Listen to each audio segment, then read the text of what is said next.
নরসিংদীর পলাশ উপজেলা বিএনপির সাংগঠনিক সম্পাদক ও পরিবহন ব্যবসায়ী আবু বকর সিদ্দিকের ব্যবসা প্রতিষ্ঠানে হামলা ও ভাঙচুর চালিয়েছে দুর্বৃত্তরা। শনিবার দুপুরে মোটরসাইকেল করে আসা দুর্বৃত্তরা উপজেলার গোরাশাল পলাশ সার কারখানার গেটের সামনে রায়হান টেরাস নামক ওই ব্যবসা প্রতিষ্ঠানে হামলা চালায়। এ সময় দুর্বৃত্তরা ব্যবসা প্রতিষ্ঠানের আলমারি লকার ভেঙে প্রায় 25 লাখ টাকা লুট করে নিয়ে যায় বলে দাবি ব্যবসায়ী আবু বকর সিদ্দিক মিয়ার। ঘটনার পর থেকে পুরো এলাকায় আতঙ্ক বিরাজ করছে। এদিকে খবর পেয়ে পলাশ থানা পুলিশ ঘটনাস্থল পরিদর্শন করেছে। তবে কী কারণে এই হামলার ঘটনা তা এখনও জানা যায়নি।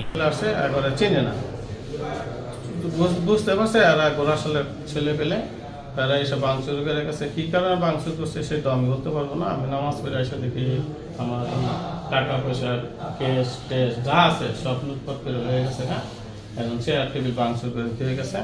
ফাইলপত্র যেইভাবে বিভিন্নভাবে মনে করে আছে। এখন আমি বাকি তো বলতে পারি না কি কারণে আর এই ঘটনাটা ঘটাইছে।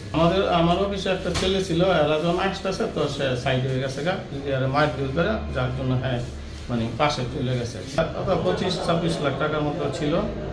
মানে 4-5 গাড়ি মালের টাকা এখানে রেখে গেছি। আপনার ট্রান্সপোর্টের ব্যবসা এখানে না? আমাদের ট্রান্সপোর্টের ব্যবসা, নগদ টাকার ব্যবসা। তো যাই হোক, আজকে শনিবার, মানুষ ব্যাংকে টাকা দিতে পারে না, ক্যাশ টাকা নিয়ে আসছে। তো এখন আমি পার্টিতে মাল দিব কীভাবে, আমি টাকা পাবো কোথায়? তো এই টাকা তো আমি কীভাবে রিকভার করবো? হ্যাঁ, আমাদের এই ট্রান্সপোর্টের ব্যবসা যারা করে সবাই নগদ টাকার ব্যবসা করে।